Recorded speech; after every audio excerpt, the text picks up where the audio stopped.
તો લોકસભા ચૂંટણીમાં સાડીના વેપારીઓને જેકપોટ લાગ્યા છે ત્યારે સુરતના એક સાડીના વેપારીને કોંગ્રેસ પક્ષ તરફથી કોંગ્રેસના સિમ્બોલવાળી 22,000 થી વધારે સાડીઓ બનાવવાનો ઓર્ડર મળ્યો છે, જે પૈકી 8,000 જેટલી સાડીઓની ડિલિવરી પણ કરી દેવાઈ છે।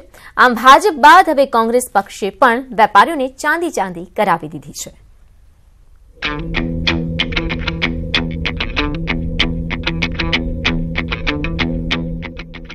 પહેલા સામાન્ય રીતે રાજકીય પાર્ટીઓ ટી-શર્ટ, ટોપી કે બેનર બનાવતી હતી, પણ હવે સાડીનો ટ્રેન્ડ શરૂ થયો છે અને સુરતના વેપારીને કોંગ્રેસે 22,000 સાડીનો ઓર્ડર આપ્યો છે।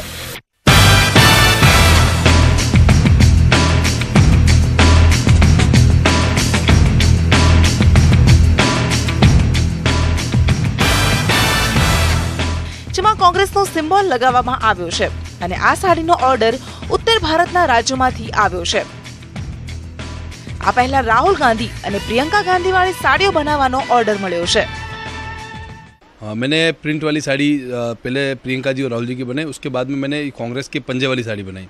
तो छत्तीसगढ़, बिहार, राजस्थान, कर्नाटक से मुझे अभी ऑर्डर मिले हैं और 8,000 साढ़े 8,000 जैसी साड़ी मैंने डिस्पैच भी की है और कुछ 22-23,000 साड़ी का मेरे पास अभी हाल में ऑर्डर है। और ये टिकट अभी डिक्लेयर हुए हैं, कुछ लोगों के नाम आए, कुछ के कटे हैं। तो जैसे ये पूरे सब नाम आ जाएंगे उसके बाद बहुत सारे लोग कंटिन्यू करेंगे कि चुनाव सामग्री उनको लेनी रहेगी। काफ़ी टाइम से इलेक्शन का हर टाइम आ रहा है, तो कभी टी शर्ट देखते थे, कभी झंडे देखते थे, अलग अलग टाइप के आइटम देख रहे। तो हमने देखा साड़ी का भी ये बार हम लोग चालू करते हैं। पहले प्रियंका गांधी जी वाली साड़ी बनाई, उसमें भी रेस्पॉन्स आया थोड़ा बहुत। फिर राहुल जी वाली भी बनाई है, उसमें भी रेस्पॉन्स आया। और ये अपने सिंबल वाले भी आज साड़ी बना दी है, तो इसमें भी आगे पार्सल भी लगे और धीरे धीरे आगे चालू हुआ है काम। વેપારીઓને મહારાષ્ટ્ર સહિત અન્ય રાજ્યોમાંથી ઇન્ક્વાયરી આવી રહી છે અને આ સિઝનમાં 50,000 જેટલી સાડીઓ બનાવવાનો ઓર્ડર મળવાની આશા વેપારીઓ દ્વારા વ્યક્ત કરવામાં આવી છે। આ અગાઉ ભાજપ તરફથી પણ વેપારીઓને મોદી અને ભાજપના સિમ્બોલ બનાવવાની સાડીઓના ઓર્ડર મળી ચૂક્યા છે। और मेरे पास महाराष्ट्र की अच्छी खासी इंक्वायरी चालू है, मेरे पास यूपी से इंक्वायरी है, दिल्ली से इंक्वायरी है, पंजाब से काम चालू है मेरा। तो काफ़ी जगह एजेंट्स भी कांटेक्ट कर रहे हैं, कुछ पॉलिटिशियन है वो भी कांटेक्ट कर रहे हैं और ऑनलाइन सब कुछ है। तो आज की तारीख में मैंने ऑनलाइन भी ऐड करके रखी है, तो सब लोग कहीं ना कहीं से मेरा कांटेक्ट करके मुझे पूछ रहे हैं। पर ये मैं चुनाव की सामग्री के रूप में सबको दे भी रहा हूँ। હવે માત્ર ભાજપ કોંગ્રેસ જ નહીં, દેશની અન્ય સ્થાનિક રાજકીય પાર્ટીઓ પણ સુરતની સાડીઓ માટે તલપાપડ બની છે, કારણ કે સમર્થકો આ ટ્રેન્ડને આવકારે છે। તો બીજી તરફ સાડીઓના વેપારીઓને પણ નાણાં એડવાન્સમાં મળી જતા હોવાથી નુકસાન નથી થતું। પ્રજ્ઞેશ વ્યાસ, ન્યૂઝ 18 ગુજરાતી, સુરત। પોરબંદરના સ્થાનિક રાજકારણમાં ગરમાવો આવી ગયો છે। પોરબંદર લોકસભા બેઠક પર ભાજપના ઉમેદવાર રમેશ ધડુક સહિત ભાજપના જ અન્ય 4 કાર્યકરોએ પણ ફોર્મ લીધા છે। રમેશ ધડુકના પરિવારના 2 સભ્યો ઉપરાંત બાબુ બુખીરિયાએ પણ ઉમેદવારી ફોર્મ લીધું છે। બાબુ બુખીરિયા ફોર્મ લેતા અનેક અટકળો વહેતી થઈ છે। તો પોરબંદરના સ્થાનિક રાજકારણમાં ગરમાવો જોવા મળી રહ્યો છે।